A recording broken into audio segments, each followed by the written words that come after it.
Kedua, terkait dengan novelty dari penelitian ini, yang pertama adalah teori API, the Avant-Garde Party Institutionalization. Ini merupakan suatu teori pelembagaan partai.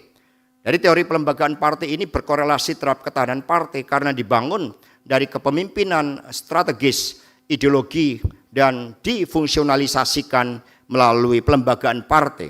Ditinjau dari dimensi yang membentuknya, pelembagaan partai memiliki dimensi yang paling banyak, yaitu adalah sistem reifikasi atau pengenalan masyarakat terhadap partai, decision autonomy, nilai, dan juga fungsi partai. Fungsi partai di sini ada 10 merupakan perluasan dari fungsi yang dilakukan oleh PD Perjuangan sebagai partai ideologi. Dengan adanya teori pelembagaan yang berkorelasi terhadap ketahanan partai, maka ini diharapkan akan menjadi basis pengetahuan sumbangsih terhadap bagaimana partai politik dengan fungsinya yang sangat penting bagi pemerintahan negara dilembagakan agar fungsi-fungsi khususnya di dalam menjadikan suatu kebijakan publik yang dibangun dari aspirasi rakyat dapat dilakukan. Kemudian novelty yang kedua diperoleh suatu gambaran dari dimensi dan indikator-indikator yang membentuk kepemimpinan strategik politik, ideologi, pelembagaan, dan ketahanan partai. Dari berbagai indikator-indikator yang dibangun dengan adanya loading factor di setiap indikator, maka partai politik punya suatu arah di dalam menentukan fungsi-fungsi idealnya agar seluruh dimensi dan indikatornya dapat dipenuhi. Dengan demikian di dalam novelty yang kedua ini nantinya dapat dikembangkan suatu indeks pelembagaan partai politik untuk melihat mana partai politik yang terlembaga, mana partai politik yang tidak terlembaga. Itu adalah dua novelty yang memberikan kontribusi bagi ilmu pengetahuan di dalam membangun demokrasi melalui partai politik.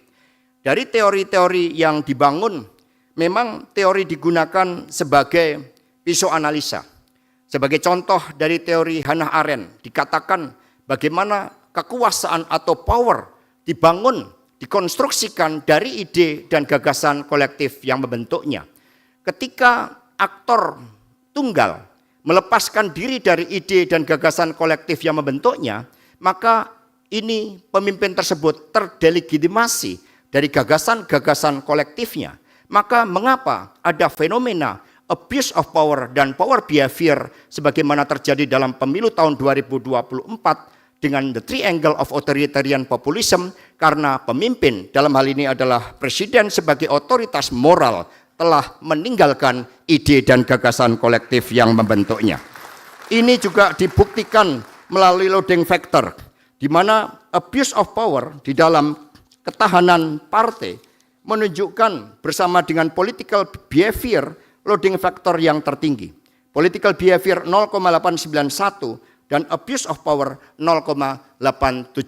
Artinya dari data-data kuantitatif menunjukkan bahwa power behavior dan abuse of power mampu menggoncangkan demokrasi dan dalam hal ini adalah ketahanan PDI Perjuangan. Dari teori Ronsier misalnya mampu ditemukan bahwa politik pada dasarnya adalah memperjuangkan emansipasi dan kesetaraan. Ini sudah dicanangkan oleh Raden Ajeng Kartini. Maka ketika politik dikuasai oleh dogmatisme untuk mempertahankan status quo, artinya kita melupakan gagasan-gagasan dari pahlawan kita di dalam memperjuangkan emansipasi tersebut.